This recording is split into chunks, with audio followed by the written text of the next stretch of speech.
What's going on, guys and gals? So, the past couple of months, I've been getting a little bit more sick. I think it's predominantly from daycare. Kids are, very, very dirty. I mean, I would like to think my daughter is actually one of the cleaner ones, but they touch things, they put things in their mouth, they sneeze, they have snot everywhere. Then they hug each other, touch each other, and it just gets passed.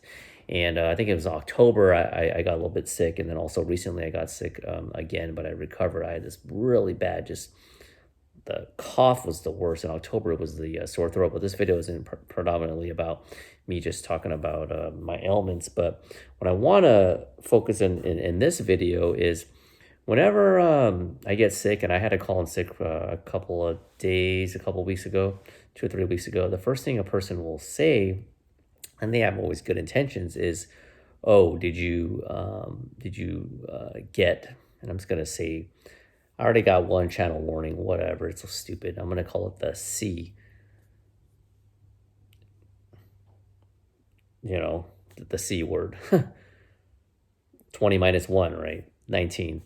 All right, did you get it? Right. People have good intentions. They just want to say it because that's all that people talk about. And then I tell them, nope, did test for it, or even if I did, it's none of your business. But I know there are requirements for my daughter, and she tested negative, so she's passing it to me.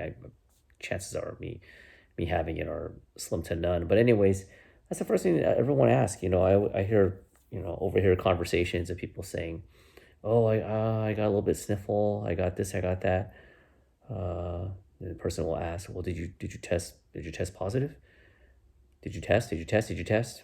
And the person will say, "Yeah, I tested and I'm negative," or, "Oh, I haven't tested yet." But majority of people test because they're ultra paranoid. And if someone wants to ask that, that's their prerogative. But the sole reason why I want to do this video is a lot of people just assume that just because you test a negative for C, that you're just completely in the clear.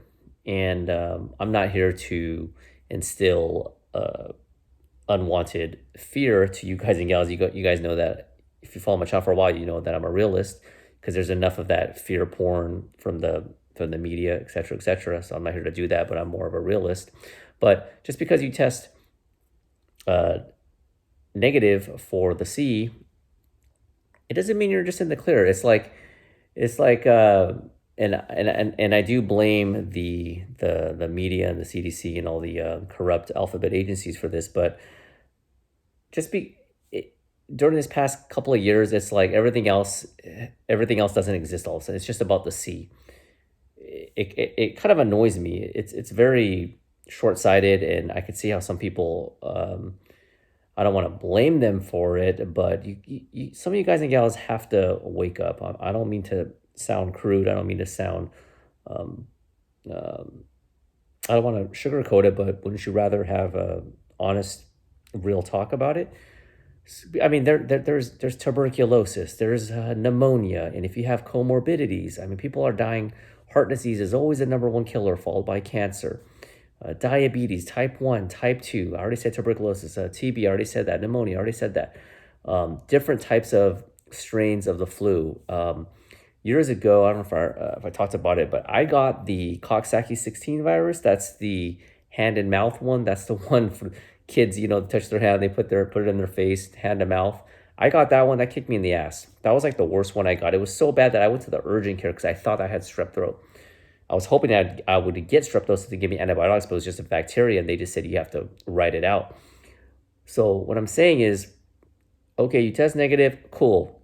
But, if you have comorbidities, you're going to be at risk still from other stuff. So just because you test negative, don't have this false sense of security. And that's the other thing, this whole false sense of security, double masking, triple masking, getting V'd, from the C.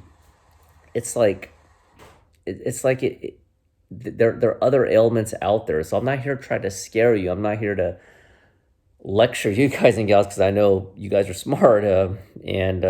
But just take that into perspective. It just kind of doesn't irk me. I'm not losing sleep over it, but it's just like, "Oh, did you test positive? Oh yeah, you're good." And "Oh yeah, you tested negative. You should be fine."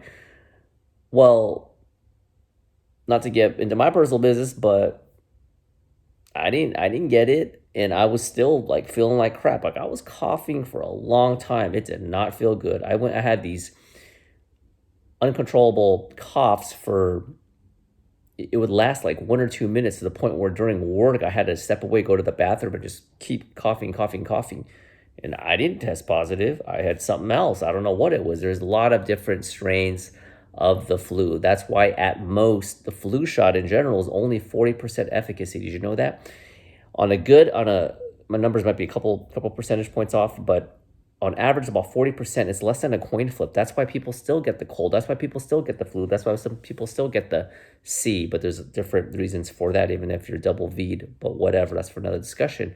So just because you're in the clear, you should still take care of yourself, especially if you're older, especially if you have comorbidities. And this goes not only for C, but for everything in general. Everything. I mean, I hate to be blunt about it, but when's the last time you saw a morbidly obese or very overweight obese person that's old, that's 80 years old, 85 years old? You don't see them because they're dead, because they have comorbidities. So I know it's brutally honest, but I'm being kind of blunt if you made this far in this video, but I'm just telling you the truth.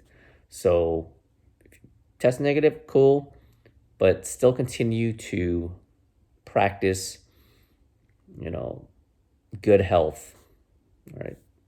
If possible, do the basics. Try to get your sleep, reduce your stress levels, try to eat right, eat your vegetables, the basic stuff. Get moving a little bit, work out a little bit, eat a little bit better, cut down on the portions, drink some water, you know, push the food away, push-aways as they call it.